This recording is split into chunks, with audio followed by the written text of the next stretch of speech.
قاسمی القاسمی مدثر اللہ العالی تشریف فرما ہے. انشاءاللہ تبارک و تعالی ان کی قیمتی بیانات ہوں گے اور آپ تمامی حضرات ان کی قیمتی بیان سے مستفید ہوں گے انشاءاللہ. اب انعام کا سلسلہ شروع ہو رہا ہے.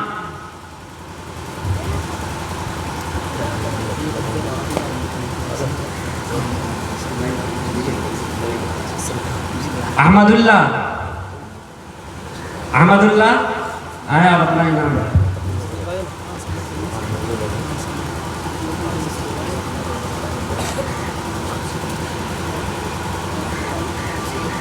سمیہ پروین.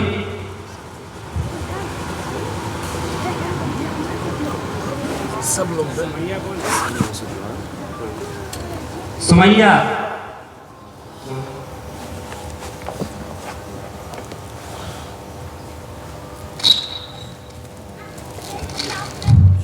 سیرین پروین.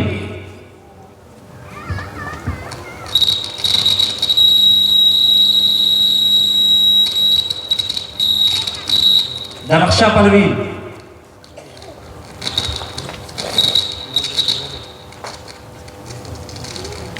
کتاب وغیرہ. زینب پروین.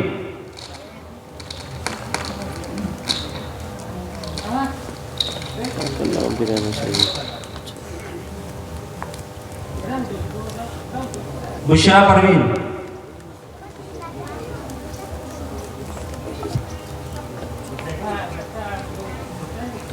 کتاب کا اس پر نام بھی لکھا ہوتا تو اچھا لے. رونق پروین.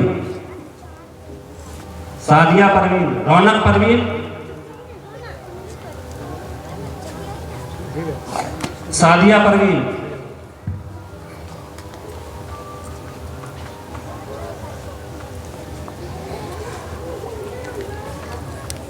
سبیحہ خاتون.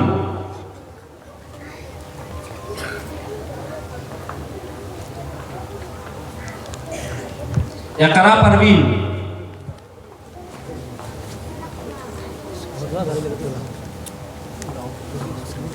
ہاں یہ سمجھ سکتی بات. نبیلہ پروین.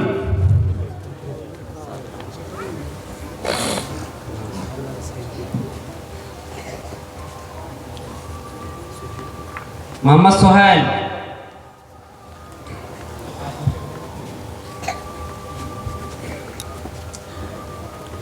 راضیہ پروین. محمد حسان.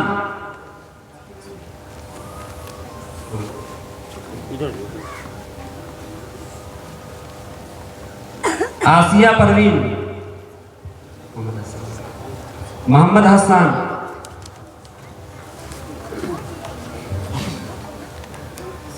آسیہ پروین. حمیرہ پروین. شاہنواز.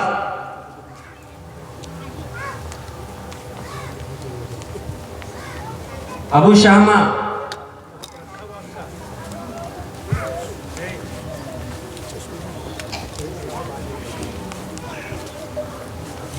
نزہت فاطمہ.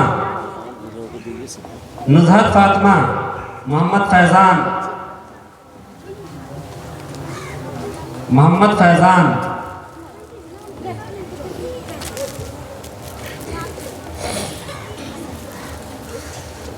محمد فرقان.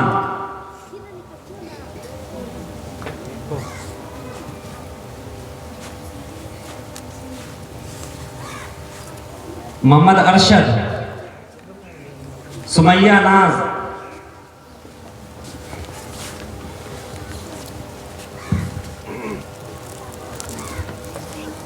ام حبیبہ. عفیفہ پروین.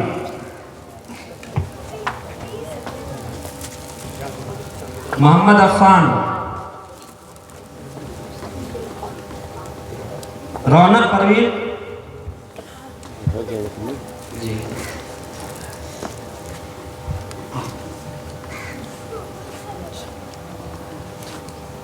اب اس کے بعد میں حضرت سے درخواست کرتا ہوں کہ وہ اپنے بیانات سے ہم تمام لوگوں کو مستفیض فرمائیں۔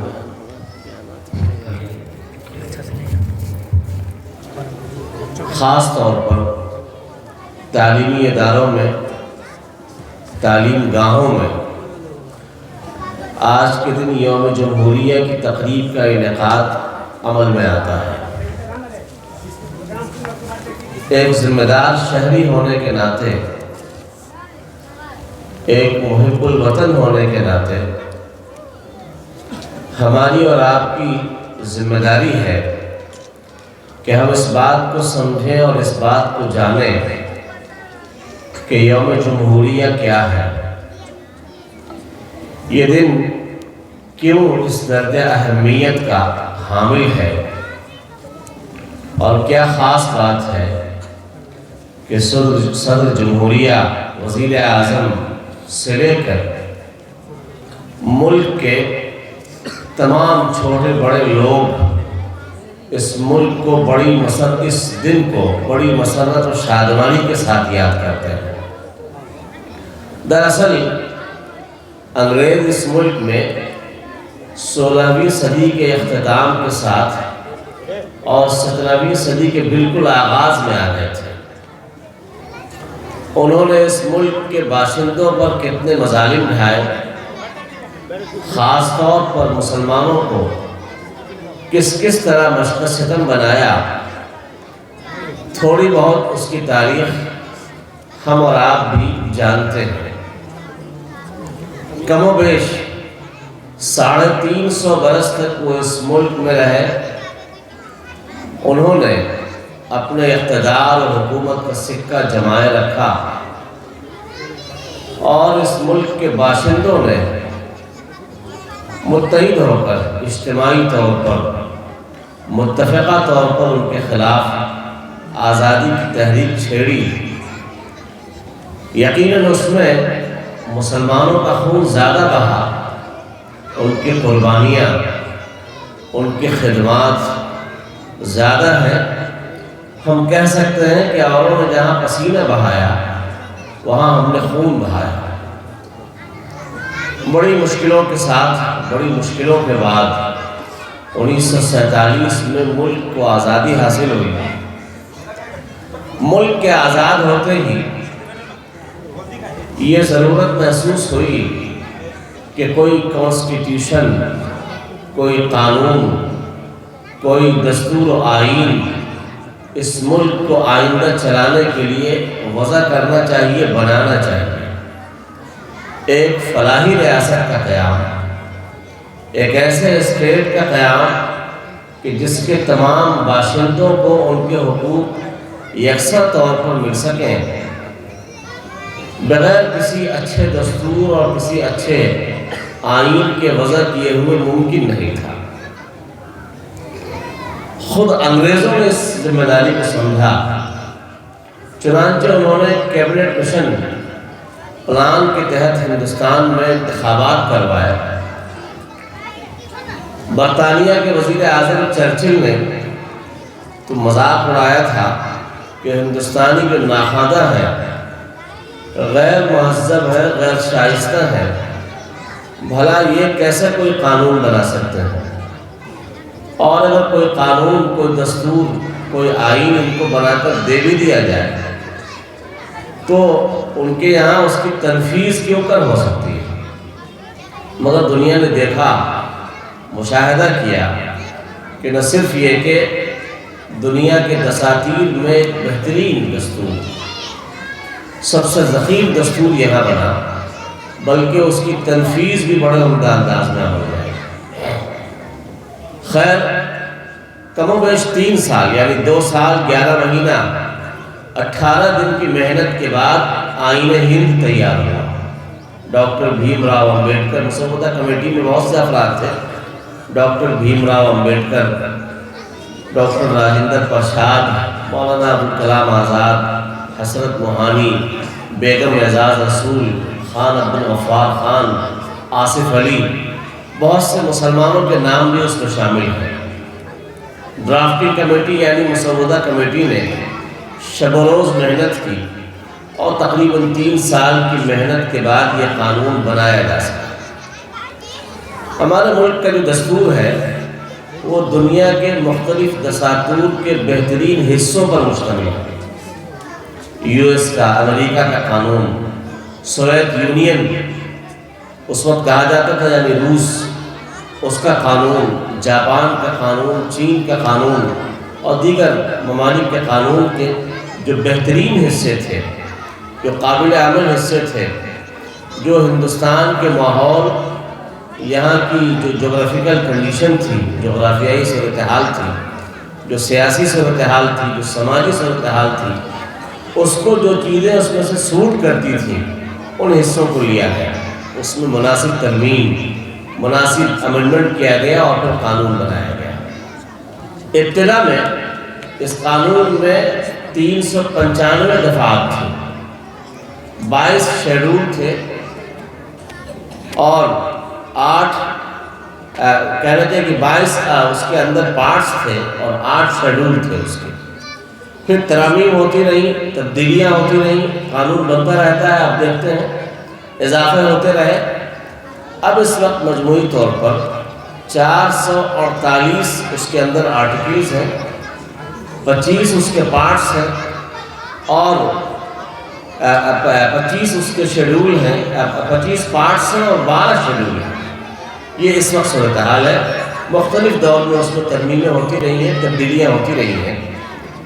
یہ دنیا کا ضخیم ترین دستور مانا جاتا ہے۔ ہندوستان کے کانسٹیٹیوشن کے بارے میں، دستور کے بارے میں کہا جاتا ہے کہ سارا کا سارا ریٹن ہے، وضع کردہ ہے، لکھا ہوا ہے اور ضخیم ترین دستور ہے۔ آپ کو حیرت ہوگی، امریکہ کا جو دستور ہے، اس کا جو کانسٹیٹیوشن ہے، اس میں صرف 7 آرٹیکلز ہیں۔ چین اتنا بڑا ملک ہے، دنیا کی سب سے بڑی آبادی والا ملک ہے، وہاں کے دستور میں 137 آرٹیکلز ہیں اور ہندوستان کے دستور میں 448۔ ظاہر ہے کہ سب سے لیندی، سب سے ضخیم یہ دستور ہے، یہ آئین ہے۔ اور بھی ممالک ہیں، جاپان ہے، روس ہے، ان سب کے مقابلے میں سب سے ضخیم دستور، سب سے بڑا دستور ہندوستان کا دستور ہے۔ اس دستور میں یہاں کے باشندوں کے بنیادی حقوق اور بنیادی فرائض، جو فنڈامنٹل رائٹس ہیں اور جو فنڈامنٹل ڈیوٹیز ہیں، ان کو واضح کیا گیا ہے۔ امریکہ کے قانون سے فنڈامنٹل رائٹ کو لیا گیا ہے، بنیادی حقوق کو، اور یو ایس ایس آر یعنی روس کے قانون سے جو فنڈامنٹل ڈیوٹیز ہیں، جو بنیادی فرائض ہیں، اس کے کانسیپٹ کو لیا گیا ہے۔ جس وقت قانون بنا تھا اس وقت اس میں صرف بنیادی حقوق کا تذکرہ تھا، یعنی ایک شہری کے فنڈامنٹل رائٹس کیا ہوں گے۔ لیکن سن 1976 میں جب 42ویں ترمیم ہوئی ہے اندرا گاندھی کے دور میں، تو اس میں بنیادی فرائض یعنی فنڈامنٹل ڈیوٹیز کو بھی بڑھایا گیا۔ اب ہندوستان کے ہر شہری کے 10 بنیادی فرائض بھی ہیں۔ فرق دونوں باتوں کے اندر یہ ہے کہ بنیادی حقوق یہاں کے ہر شہری کا بنیادی حق ہے، کوئی بھی سرکار آئے، کوئی بھی حکومت آئے، وہ اس کا وائلیشن نہیں کر سکتی، وہ کسی بھی شہری کے بنیادی حق کو ختم نہیں کر سکتی، وہ کسی ریلیجن کا ہو، کسی کاسٹ کا ہو، کسی کمیونٹی کا ہو، کسی برادری کا ہو۔ جو فنڈامنٹل رائٹس حاصل ہیں اس ملک کے ہر شہری کو، اس کا وائلیشن کوئی حکومت نہیں کر سکتی۔ دستور میں آرٹیکل 12 سے لے کر 35 تک میں فنڈامنٹل رائٹ کی بات کی گئی ہے۔ آپ نے بحث سنی ہوگی، این آر سی کا موقع جب آیا تھا اور این آر سی کا مسئلہ جب بہت کہنا چاہیے کہ سرگرمی کے ساتھ اس کی بحث جاری تھی، اس مرتبہ آپ نے بحث دیکھی ہوگی پارلیمنٹ میں کہ یہ آرٹیکل 14 کا وائلیشن ہے۔ تو یہ آرٹیکل 14 ظاہر ہے کہ 12 سے 35 کے اندر ہی آتا ہے۔ 12 سے 35 تک بنیادی حقوق کی بات کی گئی ہے۔ آرٹیکل 14 یہ کہتا ہے کہ آپ استحصال نہیں کر سکتے ہیں۔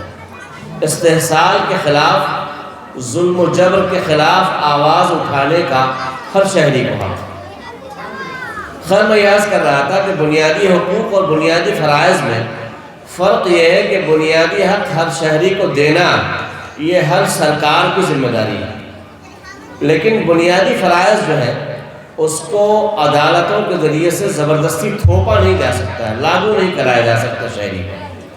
مگر بنیادی حقوق یہ ہر شہری کا بنیادی حق ہے، کوئی سرکار اس کا وائلیشن نہیں کر سکتی ہے۔ اگر اس کا وائلیشن ہوتا ہے، اس کی خلاف ورزی ہوتی ہے، تو ہم کو آپ کو حق ہے کہ ہم عدلیہ کا دروازہ، جوڈیشری کا دروازہ کھٹکھٹائیں اور اپنا حق حاصل کریں۔ ہندوستان کے قانون کی ایک خاص بات یہ ہے کہ یہاں عدلیہ آزاد ہے، یہ بڑی اس کی خاص بات ہے۔ عام طور پر 3 حصے ہوتے ہیں، مقننہ، عدلیہ اور منتظمہ۔ یہ جو ہے حکومت کے 3 پارٹ ہیں، مقننہ یعنی لیجسلیٹو، منتظمہ یعنی ایگزیکٹو باڈی جو ہوتی ہے، اور عدلیہ یعنی جوڈیشری۔ ہندوستانی قانون میں خاص بات یہ ہے کہ عدلیہ ان سب کے اوپر ہے۔ جو مقننہ ہے، جو مجلس قانون ساز ہے، لیجسلیٹو، اگر وہ کوئی قانون غلط بنا بھی دیتی ہے تو یہاں کی عدالتوں کو، جوڈیشری کو پورا اختیار ہے کہ وہ اس قانون کو کالعدم قرار دے دی۔ اگر کوئی حکومت بڑی اکثریت کے ساتھ آ جاتی ہے اور وہ پارلیمنٹ میں کوئی ایسا قانون بنا دیتی ہے جس قانون سے مائنورٹیز کے حقوق کا وائلیشن ہوتا ہے، جس قانون سے اقلیتوں کی حق تلفی ہوتی ہے، تو ایسا نہیں ہے کہ وہ قانون بن گیا تو بن گیا۔ عدلیہ یہاں کی جو کورٹس ہیں، سپریم کورٹ، ہائی کورٹ، ان کو مکمل آزادی ہے، اس لیے وہ اس قانون کو بالکل کالعدم قرار دے سکتے ہیں۔ یہ خاص بات ہے کہ یہاں عدلیہ آزاد ہے، اس لیے اگر جو مطلب کہ مجلس عاملہ ہے، جو منتظمہ ہے، ایگزیکٹو، اگر وہ غلطی کرتی ہے، شہریوں پر ظلم کرتی ہے، تو عدالت اس سے باز پرس کرے گی، عدالت اس سے پوچھ تاچھ کرے گی۔ یہ خاص بات ہے، یہاں عدالت سے آپ اپنے حقوق کو مکمل طور پر حاصل کر سکتے ہیں۔ ہندوستانی قانون میں ایک خاص بات یہ بھی ہے کہ یہاں کے 18 برس کے ہر شہری کو ووٹ دینے کا حق حاصل ہے۔ 1919 میں جب انگریز تھے یہاں اور رائے دہندگی کے حق کی بات آئی، تو اس وقت کے قانون کے اعتبار سے ہندوستان کے صرف 3% شہریوں کو ووٹ دینے کا حق حاصل تھا۔ 100% میں صرف 3% شہریوں کو ووٹ دینے کا حق حاصل تھا 1919 کے قانون کے مطابق۔ 1935 میں اس قانون میں تبدیلی ہوئی۔ اب اس وقت جو قانون بنا اس کے مطابق ہندوستان کے 14% شہریوں کو ووٹ دینے کا حق حاصل تھا۔ آپ سمجھ سکتے ہیں کہ گویا 86%، 86% آبادی تھی، وہ اس وقت بھی ووٹ دینے کا حق نہیں رکھتی تھی۔ لیکن جب یہاں کا دستور بنا ہے، آئین بنا ہے، تو ابتدا میں، شروعات میں یہاں کے ہر 21 سال کے شہری کو ووٹ دینے کا حق حاصل تھا، اور بعد میں اس میں ترمیم ہوئی، تبدیلی ہوئی۔ اب یہاں کے ہر 18 سال کے شہری کو، ہر 18 سال کے بچے کو ووٹ دینے کا حق حاصل ہے۔ وہ حق رائے دہی کا استعمال کر سکتا ہے، اس لیے یہاں جو حکومت منتخب ہوگی، جو بن کر کے آئے گی، وہ عوام کے ذریعے بن کر آئے گی۔ یہاں جو صدر جمہوریہ ہوگا یا جو دیگر وزراء ہوتے ہیں، وہ عوام کے نمائندہ ہوتے ہیں۔ جمہوریت اسی کا نام ہے۔ ابراہم لنکن نے اس کی تعریف کی تھی کہ جمہوریت نام ہے ایسی حکومت کا جو عوام کے لیے بنائی جائے، عوام کے ذریعے بنائی جائے۔ تو یہ حکومتیں عوام کے ذریعے بنتی ہیں اور عوام کے لیے بنتی ہیں۔ صدر جمہوریہ ہو، وزیر اعظم ہو یا دیگر وزراء ہو، وہ کہنا چاہیے کہ دراصل عوامی نمائندے ہوتے ہیں، عوام ہی کو یہ حق ہے کہ وہ ہر 5 سال میں بدل دیتی ہے، وزراء کو، حکومت کو تبدیل کر دیتی ہے۔ یاد رکھیے کہ یہاں جو وزراء بنتے ہیں وہ لوک سبھا کے سامنے رسپانسبل ہوتے ہیں، جواب دہ ہوتے ہیں۔ وزراء کولیکٹیولی، اجتماعی طور پر، مجموعی طور پر وہ لوک سبھا کے سامنے رسپانسبل ہیں، اپنی کسی ایکٹیویٹی کے لیے جواب دہ ہیں، لیکن انفرادی طور پر وہ صدر جمہوریہ کے سامنے جواب دہ ہیں۔ وزیر اعظم یہ کہنا چاہیے کہ اس کو الٹیمیٹ پاور حاصل ہوتا ہے، وہ گویا سربراہ ہے مملکت کا، ہندوستان کے قانون کے مطابق صدر جمہوریہ کو کچھ خاص اختیارات حاصل نہیں ہوتے، وہ نامنل ہوتا ہے۔ وزیر اعظم کو سب سے زیادہ پاور حاصل ہوتا ہے، سب سے زیادہ اختیار حاصل ہوتا ہے۔ صدر جمہوریہ کے اختیارات وزیر اعظم کے مقابلے میں بہت ہی محدود ہوتے ہیں۔ ہندوستان کا جو دستور ہے وہ اس ملک میں پارلیمانی طرز حکومت کو نافذ کرتا ہے۔ اصل میں یہ جو دستور بنا تو ہماری جو دستور بنانے والے رہنما تھے وہ یورپ کے دستور سے، ان کے طرز حکومت سے متاثر تھے۔ وہاں پارلیمانی طرز حکومت ہے، پارلیمنٹری سسٹم ہے، اسی سسٹم کو انہوں نے اپنے ملک کے لیے بھی طلب کیا اور یہاں بھی پارلیمانی طرز حکومت ہی نافذ کیا گیا۔ فرق اتنا ہے کہ یہاں موروثی حکومت نہیں ہوتی۔ یورپ میں کوئن جو ہوتی ہے، ملکہ، وہ ظاہر ہے کہ ان کے ہاں خاندان میں وراثت کے طور پر وہ چلا آ رہا ہے سلسلہ، لیکن ہندوستان میں ایسا نہیں، یہاں موروثی طرز حکومت نہیں ہے۔ یہاں صدر جمہوریہ جو ہوگا وہ عوام کا نمائندہ ہوگا، عوام کے ذریعے منتخب کیا ہوا ہوگا۔ یہاں پارلیمانی طرز حکومت ہے اور بعض معاملات میں یورپ سے یہ مختلف نظام ہے۔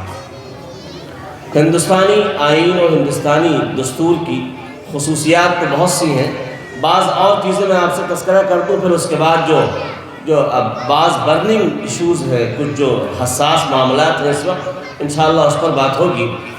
یہ اس ملک میں سیکولر اور سوشلسٹ ریاست کے قیام کو عمل میں لاتا ہے ہندوستان کا دستور۔ اس میں دو لفظ بعد میں بڑھائے گئے تھے خاص طور پر، سیکولر اور سوشلسٹ۔ سیکولر کا مطلب یہ ہے کہ ہندوستان میں جو بھی حکومت ہوگی اس حکومت کا اپنا کوئی دھرم نہیں ہوگا، اس کا اپنا کوئی ریلیجن نہیں ہوگا۔ یہاں مختلف دھرموں کے ماننے والے، مختلف مذاہب کے ماننے والے، مختلف تہذیبوں کے علم بردار، مختلف ثقافتوں کے حامل رہیں گے، لیکن یہاں جو اسٹیٹ ہے یا یہاں کی جو حکومت ہے اس کا اپنا کوئی ریلیجن، اپنا کوئی مذہب نہیں ہوگا۔ اس فرق کو سمجھ لیجئے کہ مغربی ملکوں میں جو سیکولرزم ہے وہاں سیکولرزم کا مطلب کچھ اور ہے، اور ہندوستان میں جو سیکولرزم ہے یہاں سیکولرزم کا مطلب ذرا مختلف ہے اس سے۔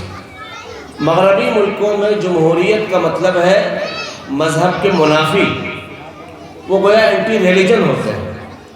فرانس میں، یورپ میں، خاص طور پر فرانس میں اور یورپ وغیرہ میں بھی یہ سمجھا جاتا ہے کہ سارے شر و فساد کی بنیاد مذہب ہے، اس لیے ان ممالک میں جمہوریت مذہب مخالف تصور کی جاتی ہے، لیکن ہمارے ملک میں جمہوریت کو مذہب مخالف تصور نہیں کیا جاتا ہے۔ یہاں اسٹیٹ کا، ریاست کا، حکومت کا اپنا کوئی مذہب نہیں ہوگا۔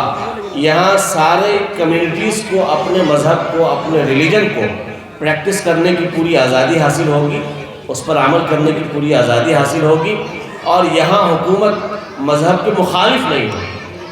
یہ دستور کہتا ہے۔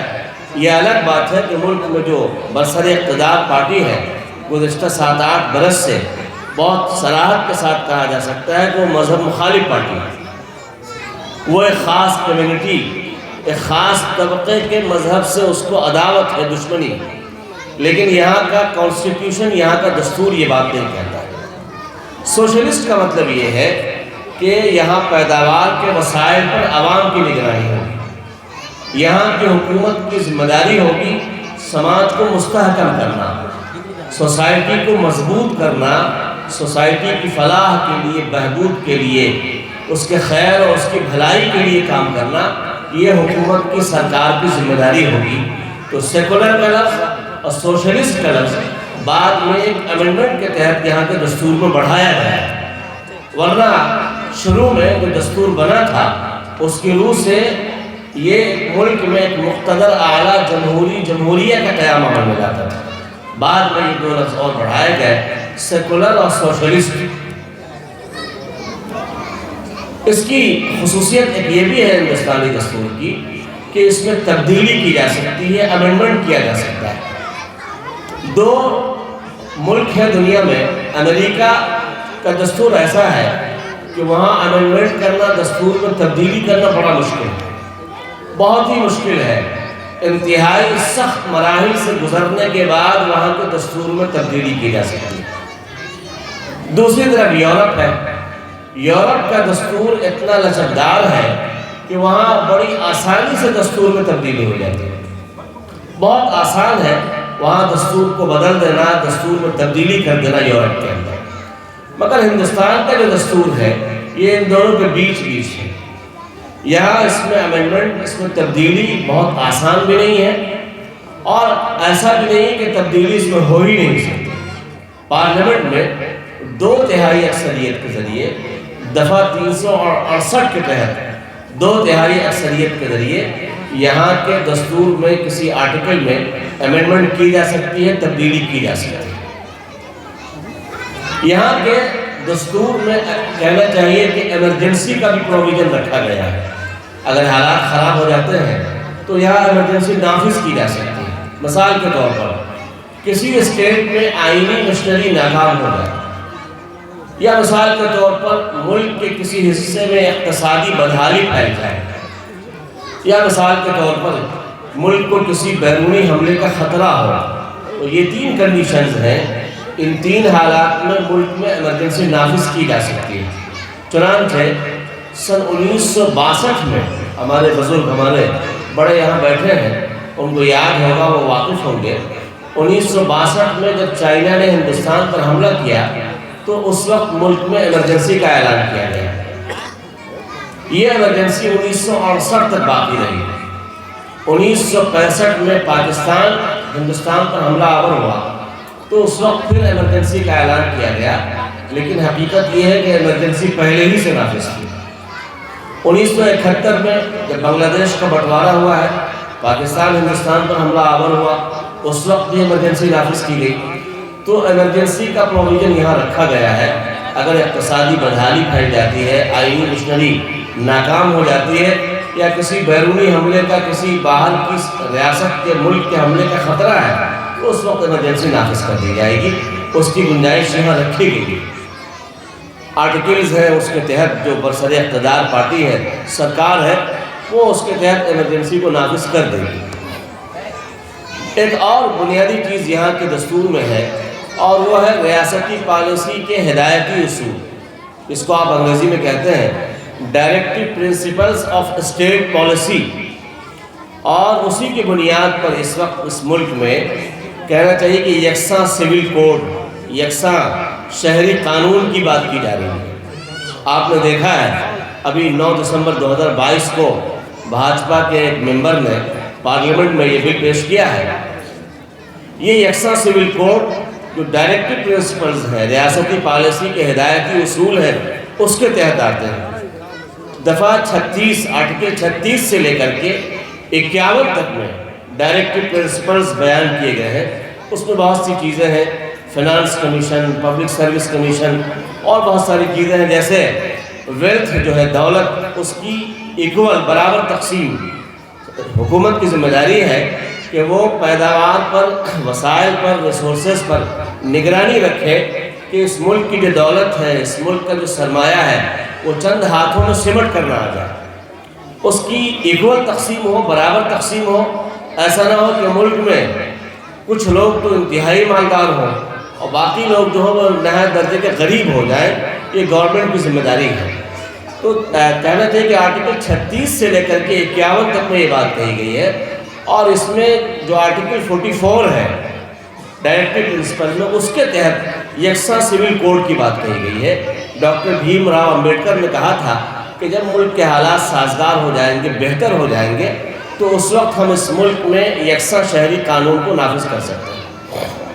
ابھی اتراکھنڈ میں جب کہنا چاہیے کہ بھاجپا الیکشن لڑ رہی تھی، اس وقت بھی انہوں نے پہلے اعلان کر دیا تھا کہ اگر یہاں دوبارہ بھاجپا کی حکومت آتی ہے تو ہم یہاں یکساں سول کوڈ کو نافذ کر دیں گے۔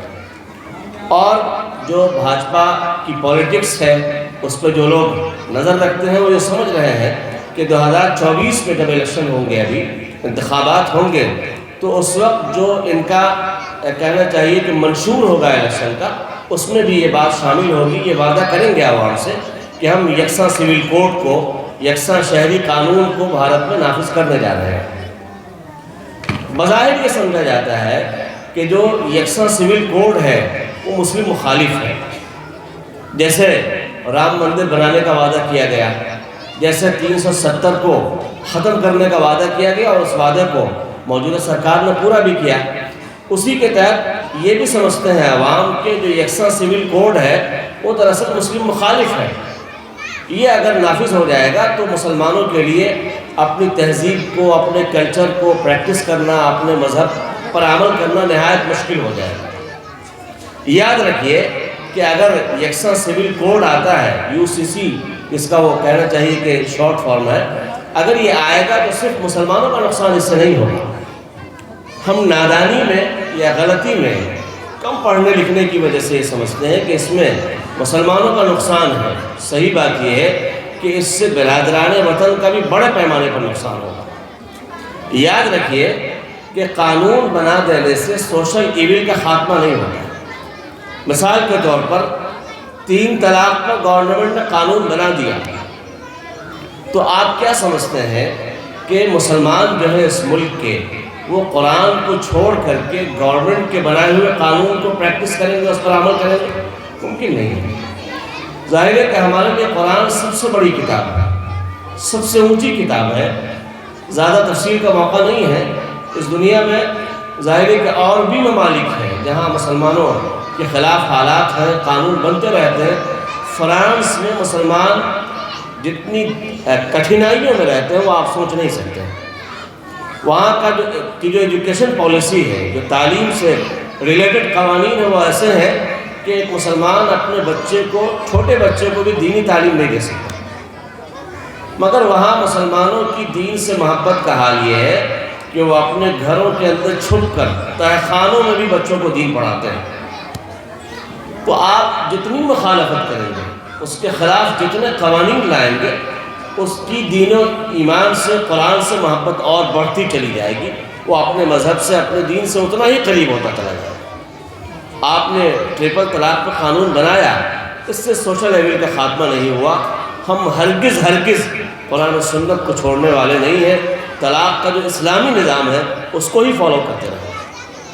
تو یہ سمجھا جاتا ہے، میں عرض کر رہا تھا یکساں سول کوڈ کے بارے میں، یہ سمجھا جا رہا ہے اور خوش ہیں ہمارے بعض لوگ کہ اس سے مسلمانوں کا بڑا بھاری نقصان ہوگا۔